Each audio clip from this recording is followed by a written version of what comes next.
Ndugu watumishi, mtakubaliana na mimi kuwa serikali imekuwa mstari wa mbele katika kuboresha mazingira ya kufanyia kazi na maslahi pia ya watumishi ili muweze kutoa mchango katika ujenzi wa taifa kwa ufanisi.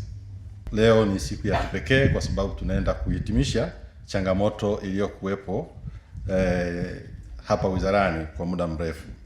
Wizara imenunua mabasi haya kwa fedha nyingi ili kurahisisha utendaji kazi wenu. Ninaomba tutumie mabasi haya kwa nidhamu, tuyatunze kama mali yetu wenyewe na tuyafanye kuwa sehemu ya mafanikio yetu ya kila siku hapa kazini. Niombe nitoe ujumbe mmoja kwenu kwamba vyombo hivi ni vyombo vya usafiri, ni kwa ajili ya matumizi yetu. Niwaombe mjue kwamba kitendo cha wizara na serikali kuamua kutenga fedha kununua vyombo hivi vya usafiri ni kitendo ambacho kinaashiria kwamba watumishi wa serikali tunawaona kazi zenu, lakini pia tunawajali na tunataka mfanye kazi katika mazingira bora zaidi. Tangu tulipohamia Mtumba katika hii jengo jipya, watumishi wamekabiliwa na changamoto kubwa ya usafiri wa kuja kazini na kurudi nyumbani kutokana na kutokuwepo kwa huduma ya usafiri. Lakini pia katika uchunguzi mdogo ambao tumeufanya, tulibaini kuwa watumishi wanalazimika kutumia kiasi cha shilingi 10,000 hadi 15,000 kwa siku kwa ajili ya usafiri, na hali hii inamuongezea mtumishi ugumu wa maisha na kushusha morali katika kazi.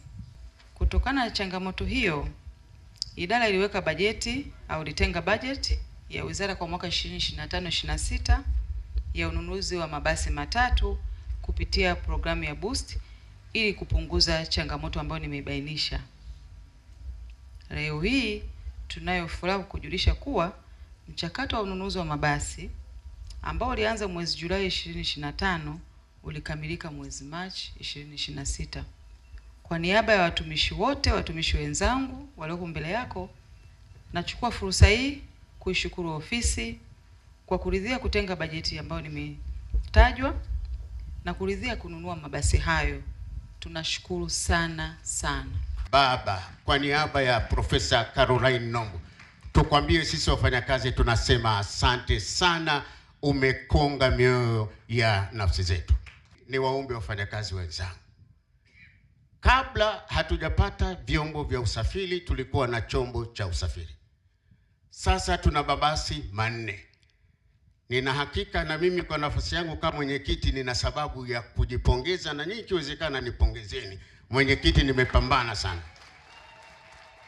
Lakini ninachotaka niwaombe sasa, kwa ninavyomuelewa Daram, sijui, lakini kwa ninavyomuelewa, swala sasa la kusema nimechelewa daladala halitakuwepo.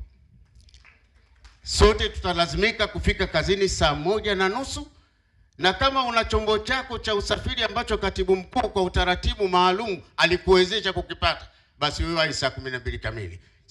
Sitakubali kupokea kesi za mtu aliyechelewa kufika wapi? Kazini. Kesi hiyo katibu mkuu mimi sitaruhusi.